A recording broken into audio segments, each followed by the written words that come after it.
Business Better, a podcast designed to help businesses navigate the new normal. I'm your host, Steve Burkhart. After a long career at global consumer products company BIC, where I served as Vice President of Administration, General Counsel, and Secretary, I'm now of counsel in the litigation department at Ballard, a law firm with clients across industries and throughout the country. In today's episode, our lawyers discuss non-fungible tokens, better known as NFTs, including defining what an NFT is and is not, how to create one and post it to a marketplace, and the rights and responsibilities of ownership. Participating in this discussion are Brian Auerbach and Lara Ruggerio, both of whom are associates in Ballard's Philadelphia office. So now let's turn the episode over to Brian. Good morning, loyal listeners. This is the Business Better podcast. My name is Brian Auerbach. I'm an intellectual property attorney here in our Philadelphia office. My name is Lara Ruggerio. I'm an associate attorney in the Philadelphia office as well, and I focus my practice on copyright and trademark prosecution. I also do a little trademark and copyright prosecution as well, but I'm also an IP litigator, so we're a full-service firm here. And today, we really wanted to talk about NFTs because NFTs are a hot-button topic. There are a lot of interesting things happening in the legal and the business market. And since this is about how to make your business better, we wanted to talk about things like what is an NFT? What is not an NFT? What's going on in the wild world of NFTs? And if your business is considering making NFTs, how do you even make one? Laura, do you own any NFTs? No, I absolutely do not. I own cryptocurrency as of today's date. Questionable idea, but yeah, not NFTs specifically. Yeah, much like the crypto market, NFTs are an up and down market these days. It is a new technology and there's a lot going on. And so part of what we're going to be talking about is things that a business should think about if they're thinking about getting into the space. But before we talk about NFTs, I think we've got to talk about what NFTs are in the first place. And so let's start with the acronym. So NFT, for those who are just coming onto the scene or for those who listen to this podcast who haven't been inundated with other NFT materials, an NFT is what is called a non-fungible token. So what does that even mean? So starting with token, a token is a token. A token represents something. I don't know, Laura, did you ever go to the arcade when you were a kid? Did you get arcade tokens or did your arcade use quarters? Honestly, I feel like I've interacted with both of those things. Yeah, my childhood arcade definitely had tokens. And so a token is exactly what it sounds like. It is something that is supposed to represent something else. The more important term in here is non-fungible. And so what is fungibility? So fungibility is pretty much equatable to interchangeability. Can something be interchangeable? If it can, it's fungible. If it can't, it's non-fungible. So a classic example when we're talking about money is our dollar bill system, right? Our paper money. So I can have a $100 bill. I can go to a bank and I can say, bank, please change my $100 bill into 5 $20 bills or $25 bills or $101 bills. And each of those different types of currency split ups are equated to the $100 that I started with. So it's fungible. You can replace the 520s with the $100 bill and vice versa. Likewise, metals can be fungible. Anything that basically sits in place of value is generally considered fungible. When applied to the NFT scheme, NFTs, as we talked about earlier, are sort of part of the broader crypto universe. And so for those who own cryptocurrencies are fungible tokens. They are cryptographic tokens, but they are fungible. One Bitcoin represents the same value as any other Bitcoin. And it doesn't matter if you have Bitcoin A or Bitcoin B, they are fungible because they are interchangeable. And that's the key. An NFT is a non-fungible token. It is something that is unique, or for those lawyers who are listening, sui generis. It is something that is irreplaceable. And so gold itself might be fungible. A gold statue that is carefully crafted by an artist and is only one of a kind is non-fungible. Interestingly enough, when I was a very young attorney, I once had a client call me a fungible grunt monkey as I was working on his deal, because I think he meant it as a joke, but pretty sure he just meant that I was replaceable. So I think the lesson that I'm taking from most of this is I think we should all strive to be non-fungible in our lives and our practices. I think that's a good way to approach life. But that's the key. So this is a non-fungible token. It is something that is unique. So the question is, what's it a token to? And what does this all relate to?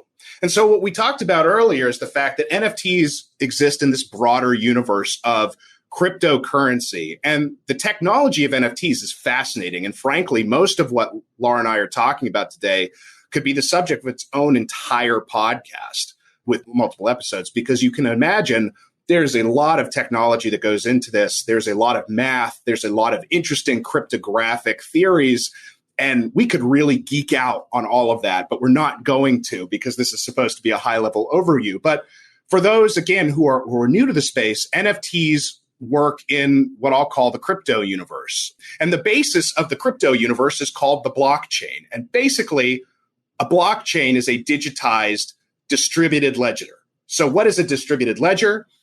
Most of us, when we go to a bank, they keep a ledger. The bank says you have $100 in your account. I take out $50. The bank keeps its ledger, updates it, and says you still have $50 in your account. All great. The problem is that what a bank does, which is called a centralized ledger, is whoever owns the ledger kind of writes the rules. And so there's always a potential that the bank might make an error. There might be something that happens where the bank turns around and says, oh, sorry, our ledger now says you have $45, not $50. And it's very hard for an outsider to authenticate that. One of the genesis of the blockchain system and this technology was to take ledgering out of the hands of centralized authority and make it distributed so that you, I, and everybody else who's participating has the ability to monitor and check on transactions. And so the idea is that as a transaction or a block is added to the chain, everybody agrees to keep their own copy of the ledger. And so it's sort of a majority consensus. So if 99 out of 100 ledgers say Brian sold $1 of Bitcoin to Lara, then if Laura's ledger says that I sold her $100 of Bitcoin, the majority ledgers would override that and say, nope, our public records show that it was only $1, and therefore that's all you get. But it takes the authority of the ledgering out of the hands of a centralized authority, and it brings it to you and I sort of as participants in this. Now, there's many different blockchains and there's many, many different entities at play, but that is the rationale behind the NFT. A non-fungible token is a block for the blockchain. It is a way to authenticate who owns what in a transaction. It is a way to record what happens on the blockchain. So again, it is using this publicly distributed ledger, which is supposed to be more accurate and more authentic, to track transactions. So we've established sort of what the basic technology is. So the question then is, so we've got a non-fungible token, but what is the token? What do I actually get? Is it a thing? Is it something I hold in my hand? Is it something I download in my computer? The answer is no to basically most of those things. When we are talking about general NFTs, what an NFT is, it is a link that is stored on the blockchain. The token part, the ownership of the token, which is stored in a crypto wallet. So if anybody has, for instance, a Coinbase wallet or an Ethereum wallet or any of the blockchain wallets out there, you can record a link as a block on the blockchain. The link points to some digital asset. It can be a file, it can be a movie. And part of what we'll talk today are the many different ways that companies have tried to digitize their assets.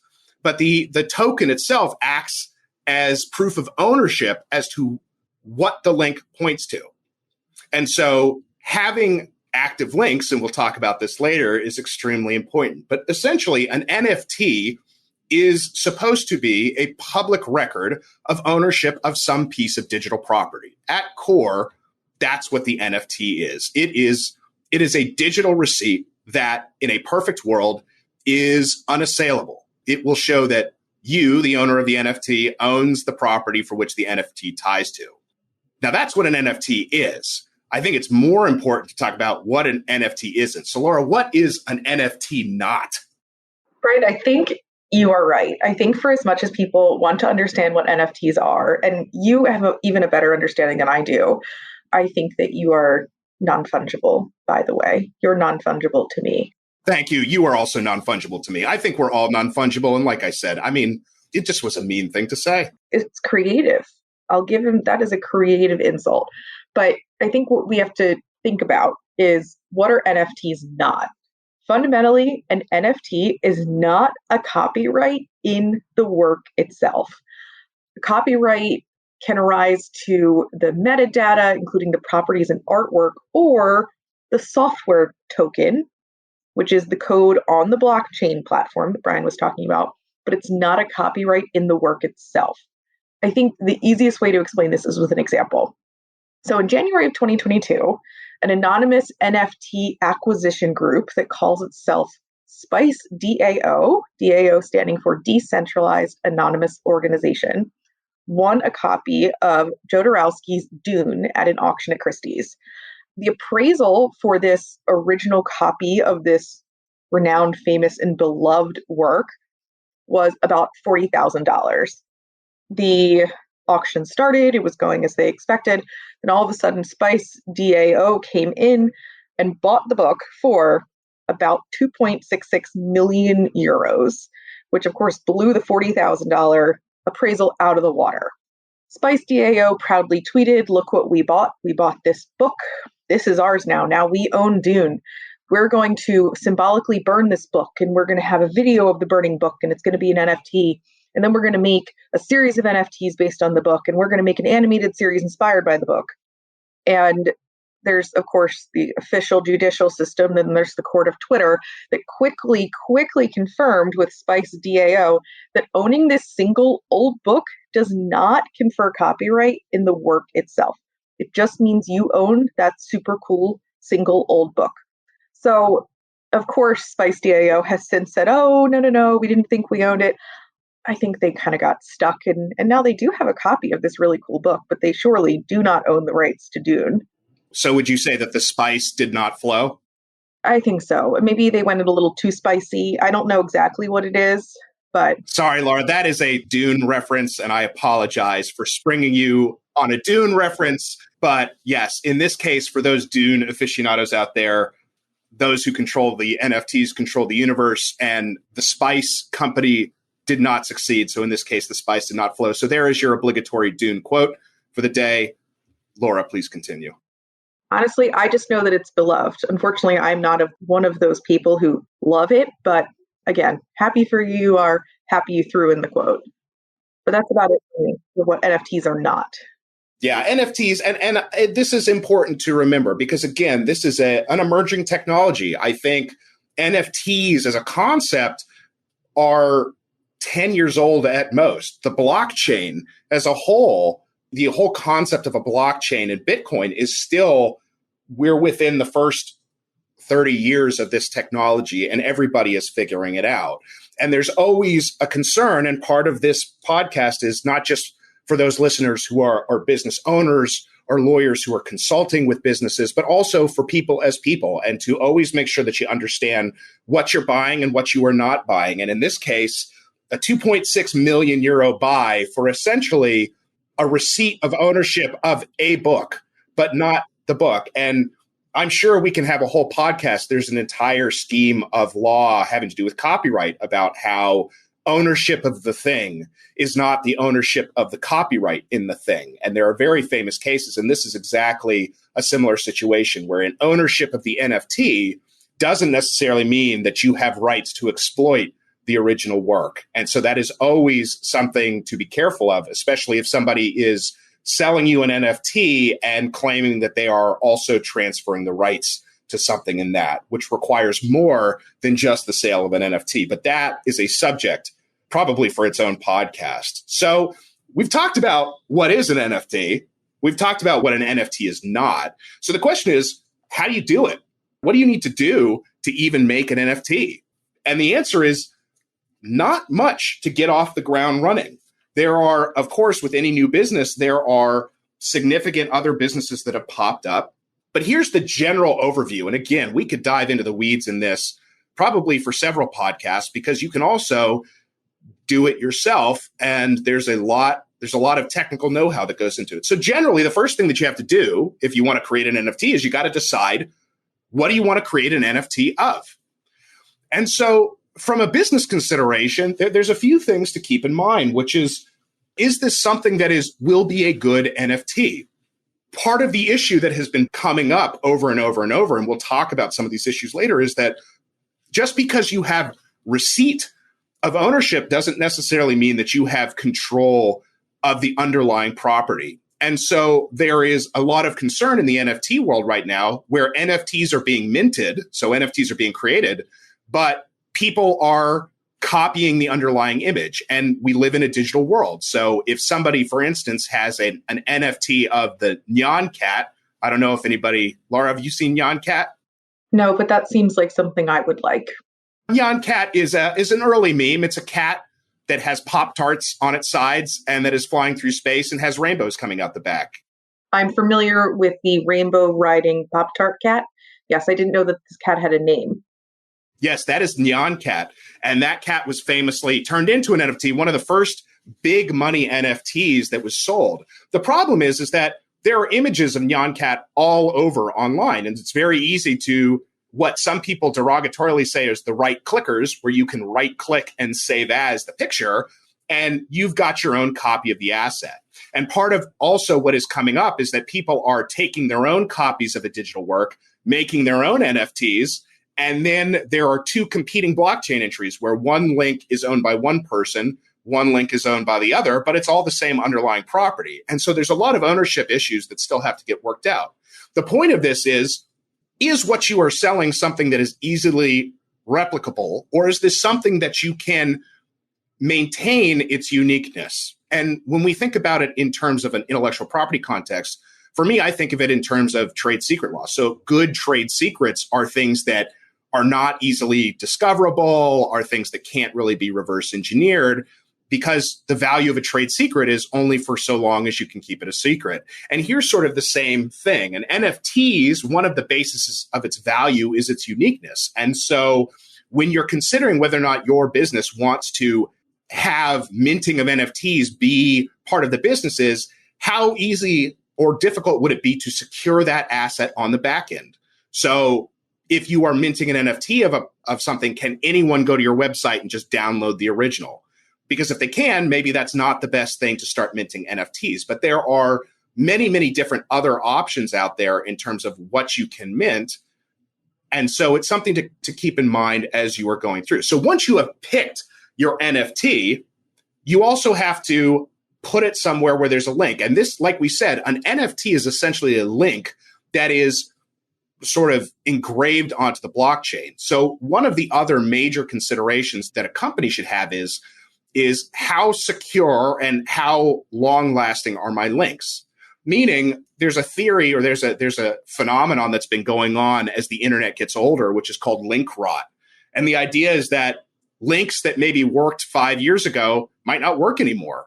And so the problem is if you've got an NFT that designates a specific link that's supposed to go to a specific digital asset, and that link breaks, either because you lose the domain name registration, or because you change the domain registration, or because the server breaks, then you might have a engraved link to nowhere.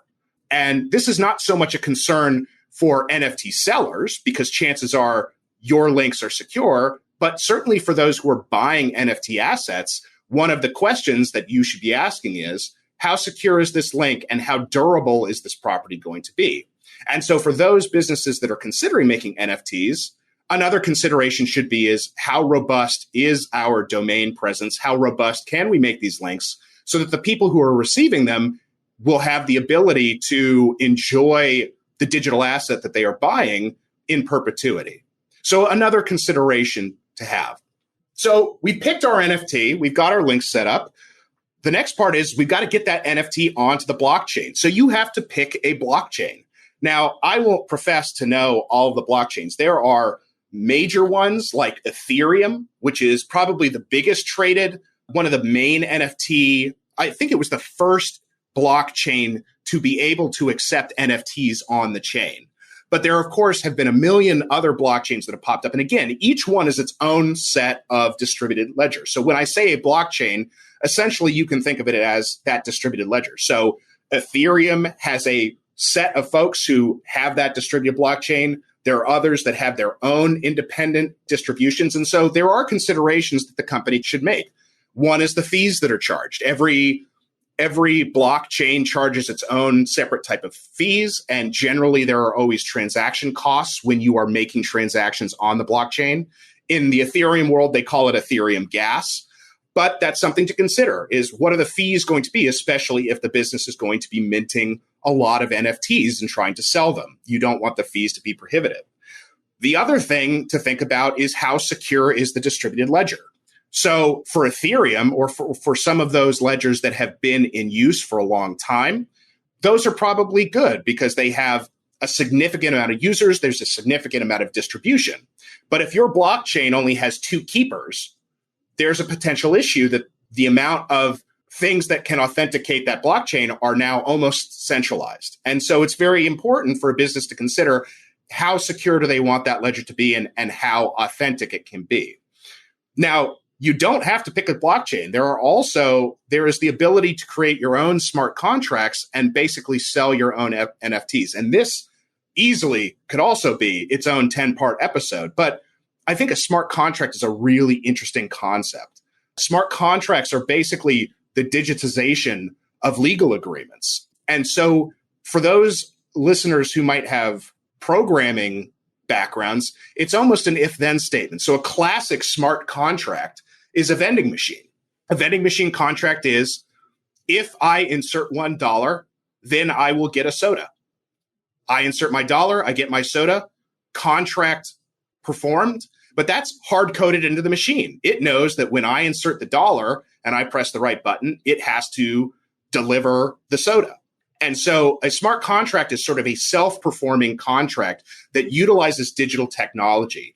And it sort of underlies the basis for all of that. And companies can go in and create their own smart contracts that govern what happens on the back end of an NFT. So one of the interesting things that is being explored in the NFT world is using them as an ability for royalty payments.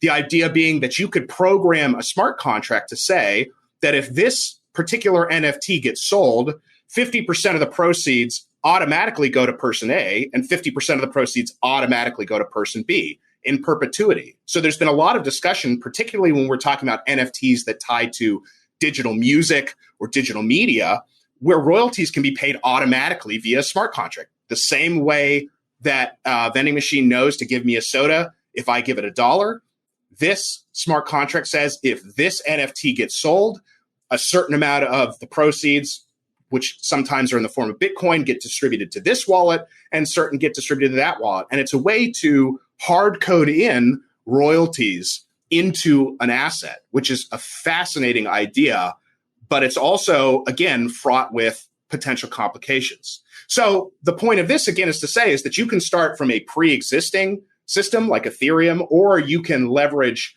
what is now started to be a significant amount of code into creating your own smart contracts and doing your own NFTs, but it's very resource intensive.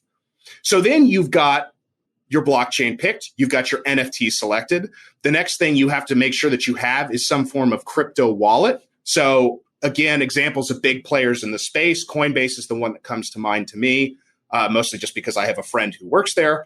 But there are plenty of wallets. The main thing to be concerned about is, does your wallet talk to the particular blockchain that you are putting your NFT on?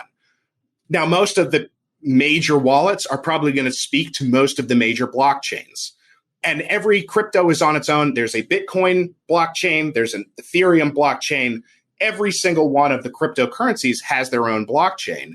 And so it depends on where you want to put it. Once you get that, once you get your wallet, make sure that you keep your seed keys handy. So many wallets come with recovery keys, and make sure you keep them, because one thing that we have learned after now decades of crypto investment is that once it's gone, it's gone. And if you lose your key, you might be losing a whole lot of assets. So always make sure that you keep your recovery keys handy, because you definitely don't want to be the person that lost their digital wallet and lost a lot of some people, there's stories of hundreds of millions of dollars of crypto going missing because people either lose their keys or the keys fail. But once you have your wallet, your blockchain, and your NFT, then you can get rolling. And there are companies that will help you get started right off the ground so that you don't pay any transaction fees until you sell the NFT, but they usually don't put it on the blockchain until they're sold. There are some that put it on the blockchain immediately, but you have to pay transaction fees. And so there's many different ways to get into the NFT space. The most important things to remember are, again, is this something you want to make into an NFT in the first place? And two, is this going to be something that is sustainable for the business in the long run? But it is still the Wild West. And so there's been a lot of action by big companies. And we wanted to let everybody know about some of the major updates. And I think, Laura, maybe start where you want. There's so much to talk about. Brian, I'm just sitting here thinking about what were my passwords 10 years ago. And would I gamble $100 million on being able to guess my password from 10 years ago? The answer is no. I can't tell you what my Starbucks password is. I use it every single day. Yeah, well, you have to write those down. So I know I have a Trezor, which is a physical device that you can keep crypto on. And that comes with what are called seed keys. So it's 12 words in a particular order. And I have those written down somewhere because that's what you use to recover your wallet. So you definitely, you got to be careful because it's not just passwords, but it's also recovery keys. So if you ever lose, quote unquote, lose your wallet, if you want to reconstitute it, can't lose those seed keys. So you're telling me now I don't have to remember one word with 8 letters and numbers and symbols. I have to remember 12 separate words? I don't think you have to remember them, but I would say probably write them down. Brian, I think you're more in the weeds with this than I am. And in terms of thinking about the Wild West and kind of what is happening in the world of making NFTs and distributing NFTs, and particularly how it relates to intellectual property, I want to talk about 3 different things. The first is trademark lawsuits. The second is copyright lawsuits. And the third is just a general overview of how NFTs might play out internationally. So let's start with trademark lawsuits. The first thing to keep in mind is that expressive works are not often found to violate trademark rights. Think Andy Warhol Campbell's soup cans in the early 1960s. As an artist, he decided this is what he was going to do. It's one of the most iconic images in American history. No affiliation with Campbell's, just did his thing. Great free advertising for Campbell's, but still, I'm fairly certain that wasn't the result of a licensing deal or anything like that. So the underlying work, which would be that image, is held to be artistic expression. And in terms of using trademark in the title, artists are given a lot of leeway. Using trademark in a title is generally trademark infringement only if the title has no relevance to the work or explicitly misleads customers. So most of trademark law is centered around protecting the consumer. So that's pretty consistent with that. If I call my work, this is an advertisement for Campbell's soup, and it's in fact not an advertisement for Campbell's soup, that's going to confuse people, right? So that's not okay. But otherwise, generally artists have a ton of leeway. But now we get into this area where people are making NFTs and they're using famous trademarks, or they're making some changes to what we would consider famous images. The first lawsuit I want to talk about, there was actually just a recent ruling, which is exciting. Hermes sued the creator of an unbelievably valuable set of NFTs, Meta Birkins. So Hermes makes these Birkin bags. I would say they're one of the most incredible symbols of wealth and the pinnacle of fashion in our society. I don't have one. Brian, I'm going to venture a guess that you do not carry a Birkin because I would have commented on it already. I have heard of the Birkin bag, but I do not covet it. I know my wife does, but I don't think she has one either, to my knowledge. You would know. I probably would know. You would know. I think it would probably have its own insurance policy in your home. So then I'm going to say, Brian, as someone, I'm going to say you're not the most familiar with fashion brands. So the fact that you know of Birkins, like I know of Dune as a concept, that means it's pretty substantial in society. So Meta Birkin arrives on the scene, describes itself as a digital art project by this artist, Mason Rothschild, and it's on the Ethereum blockchain. So these Meta Birkin NFTs are images of what appear to be fuzzy or like furry versions of Birkin bags. And Birkin bags have a pretty distinctive shape and handles and proportions, and it appears to be fuzzy versions of those. Earlier today, I looked up, there is for example, it looks like zebra fur in the shape of a Birkin bag. There's 100 of them, and these have sold for up to tens of thousands of dollars, which is on par for the bags themselves, the physical bags that you would purchase. For example, this furry zebra bag is currently available for just over $6,000. So they own the domain metabirkin.com. They own social media handles, or they utilize social media handles, MetaBirkin. And the funniest thing I saw looking at their materials today was there's a disclaimer on the MetaBirkin's website saying they are not affiliated with Hermes, they're their own entity, everything like that. Even though very clearly Birkin is a famous trademark belonging to Hermes, but the Birkin trademark recites leather bags as goods, handbags, purses, whatever you want to call them, not NFTs.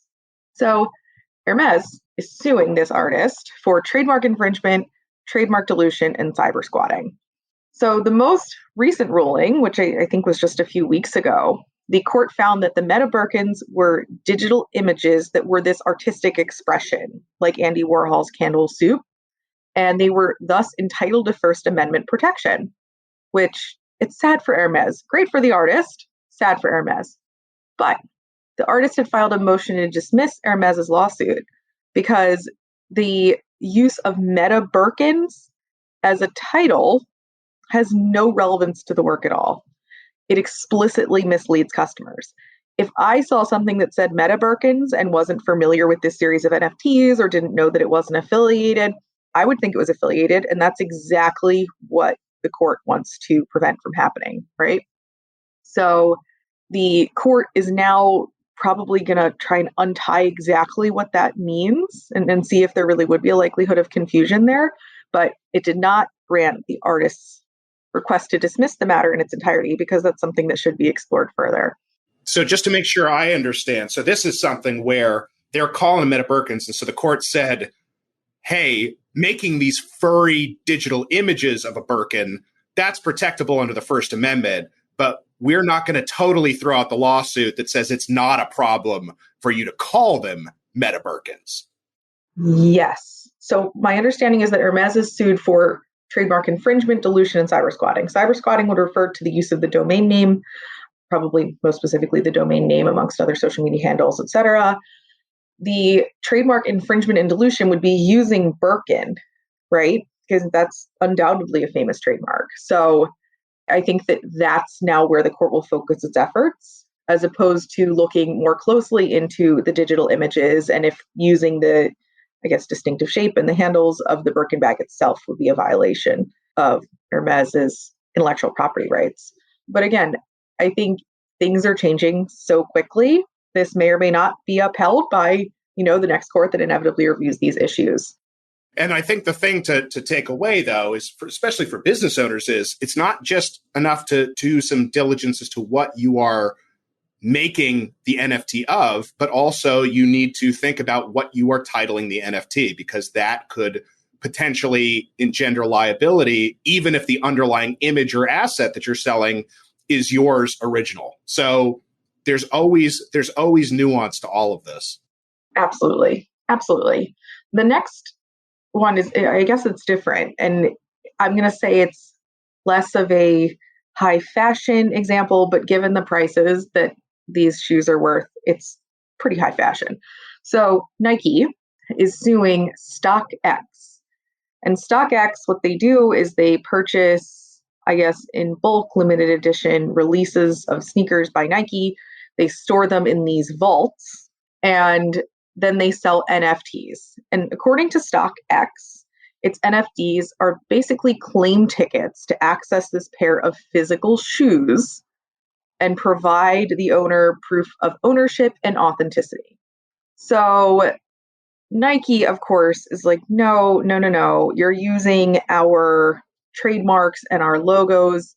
They just revised the complaint in May to add claims of counterfeiting and false advertising. because Nike alleges that StockX is saying these are 100% verified authentic shoes, Nike shoes rather, and StockX is looking to trade on the reputation and appeal of the Nike brand, which has extraordinary, undeniable cachet.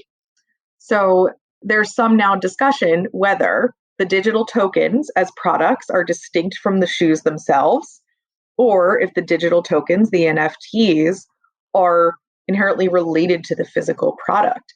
So kind of parsing that out will become its own separate issue. Nike claims that StockX is treating the NFTs as separate products because when you go to their website, there's a whole category of NFTs and you purchase the NFT and then you get an email that says something like, congratulations, this is your new NFT. And StockX says, no, these are just a digital receipt. It's a claim ticket for this pair of physical shoes.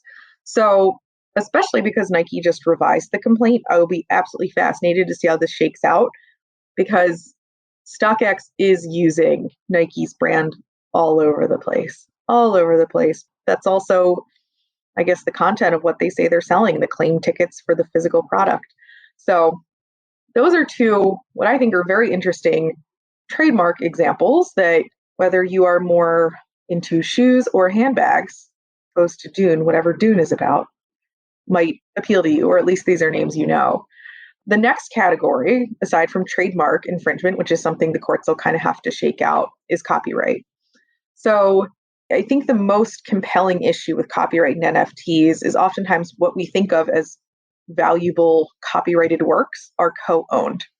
So for example, Jay-Z is suing his Rockefeller Records co-founder Damon Dash because Dash wanted to create and distribute an NFT of Jay-Z's Reasonable Doubt album cover.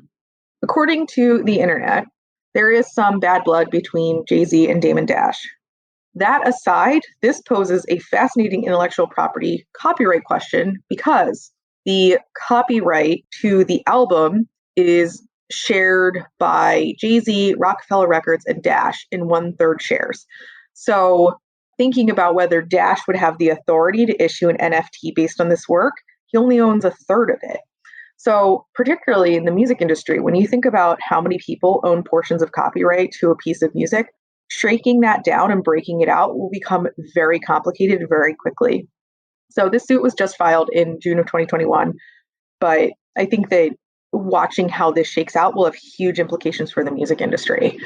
The second matter deals with Pulp Fiction. So Quentin Tarantino, the director of Pulp Fiction, wanted to sell NFTs of 7 different scenes from Pulp Fiction with his commentary with the scene. And from what I understand, most of the time, directors assign all of their copyright rights to the film studio. But in this case, Tarantino reserved some rights. But now Miramax is suing him because there's absolutely some debate there. And although this might seem more like a contract issue than a copyright issue, it still will have implications for how courts and businesses want to handle issues of copyright in NFTs. The last thing I want to talk about is how this will be handled internationally. When we think about enforcement or lawsuits, one of our first questions is, where is this happening? Where is this going on? And when you talk about NFTs and blockchain and all of the big words Brian used before, we have to think about it's everywhere and it's nowhere, right? So in terms of how international jurisdictions will rule on NFTs, while it would be ideal if there was some consistency, at this point, there isn't enough to know whether it's going to be consistent or not. For example, let's talk about China. When we talk about intellectual property and international protection of intellectual property or enforcement, oftentimes, as a US-based attorney, we turn to China. So recently, the Hangzhou Internet Court ruled on a copyright infringement case related to an NFT. And the court, I guess, ruled on some issues. And most importantly, they gave some sense of where they will land on NFTs. The first great takeaway that's consistent with the US is that sale of the NFT does not mean transfer or license of the IP of the underlying work. And the second big takeaway is the legitimate creator of an NFT should be the person who owns copyright to or has license to the underlying work. So while at this point, I mean, there was a whole bunch of other things in there, but in my mind, those are two really, really big issues that will continue to be big issues in NFTs, creation of NFTs, distribution of NFTs, and enforcement when it relates to NFTs. So the fact that, shockingly, China and the US are seem to be at least trending in the right direction on these big two issues, I would like to think is a good thing. And particularly for businesses that oftentimes now, especially if you're in products and you're shipping internationally, I think that this is a great sign. But of course, we'll have to see how this shakes out. We'll have to see how other jurisdictions begin to handle NFTs as well. See, that stuff to me is just so fascinating. I mean, to me, this law, I feel like we're in the Napster era again, where the courts are trying to figure out new technologies as applied to, frankly, decades old IP laws. Our Copyright Act is the Copyright Act of 1976. And even though it's had updates over the years, it was created before computers were so ubiquitous. The Digital Millennium Copyright Act was in the year, around the year 2000, and we're 22 years from that.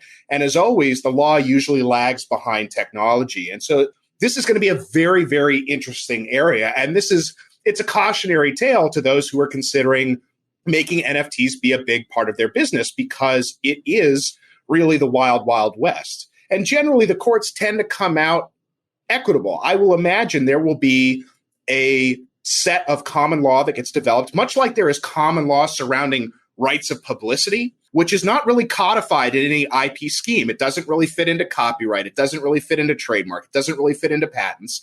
But there are rights that famous people, and frankly, every one of us has, to our own likeness. And there has, over the years, been this massive body of common law that deals with how you should treat people's likenesses and what that is worth from an intellectual property and, frankly, just a general legal property standpoint. And I feel like NFTs are probably going to go the same way. I would not be surprised if common law starts to shake out, that at least as to blatant copies, if somebody makes an NFT out of an NFT, it might be very easy for a court to say, well, that's inequitable. But some of these are really fascinating. I really like the Jay-Z one, because I think that goes back to the idea that had been floated around a while ago, which is using NFTs as an example of smart contracts to code in royalty structures.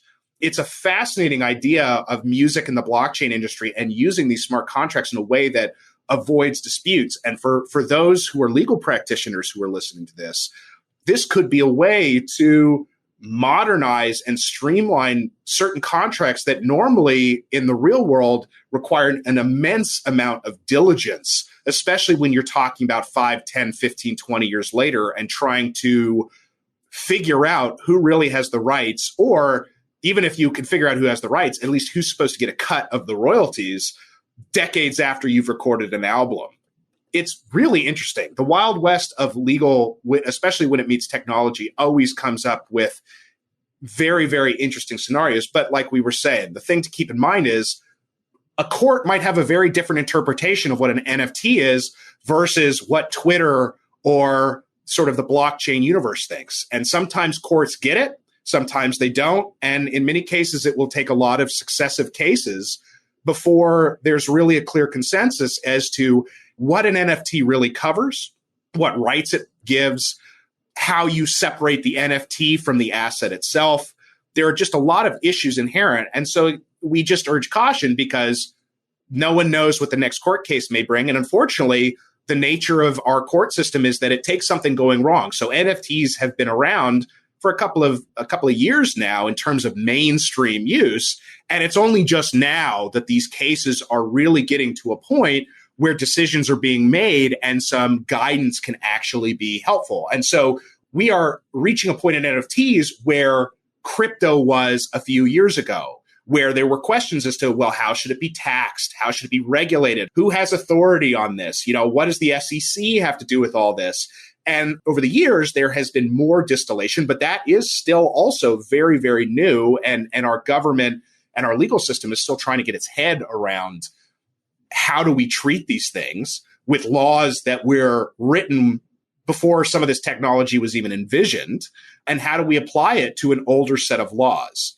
And so, yeah, I agree with you. I think this is going to be fascinating to watch how this plays out in the courts. So I think the thing that we really need to want to reiterate on this podcast is the one thing that China and the US really seem to agree on so far in the courts is that NFT ownership is not the same thing as ownership of the IP. And I think the common theme that we are seeing through all of these cases and most of these disputes is people buying things or selling things thinking that they have the right to buy or sell them when there are other schemas at work. There are other laws at work. There are other things at work. And so the lesson, if there's a takeaway from this episode of the podcast, is just be careful. Be careful when you're selling them. Be careful what you call them. And certainly if you buy them, be careful at what you do with them. Because as the Spice DAO folks found out, a very costly lesson, just buying the thing does not necessarily mean you bought the copyright in the thing. And copyright is the right to reproduce, the right to display, the right to transmit. And if you don't own those rights, then like the Spice DAO folks found out, just because you bought an NFT of Dune, of a particular version of a book of Dune, does not mean that you have the rights to Dune as a whole. And so be careful from a business standpoint for acquisition of NFTs and know what you are buying. Lara, what about you? Do you have any tips in terms of NFTs?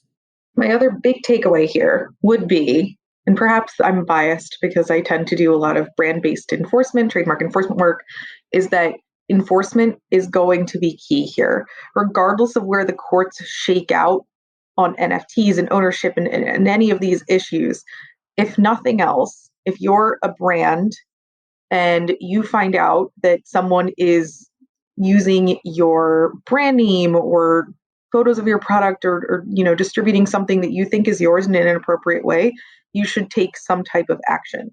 Again, regardless of how the courts shake out, enforcement early and often is key to protecting your brand.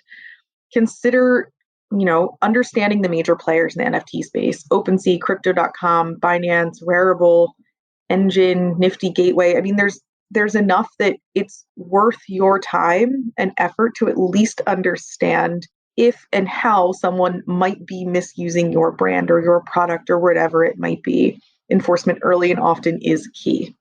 Well, that's that for this episode of Business Better. We hope this was helpful to everybody. As we hopefully have demonstrated in this time, there are a plethora of issues related to NFTs. And so if your business is considering buying them or selling them, we urge you to contact counsel, whether or not it's us here at Ballard or whether it's your own other attorneys. But again, as with any asset that a company is thinking of buying or selling, the key is diligence. Don't jump right into the deep end. Take a minute, research what you're doing, research the asset, research whether or not this is something that you have the rights to. And if you do, and you've got a path forward, then good luck and happy business. Thanks again to Brian Auerbach and Lara Ruggerio. Make sure to visit our website, www.ballardspar.com, where you can find the latest news and guidance from our attorneys.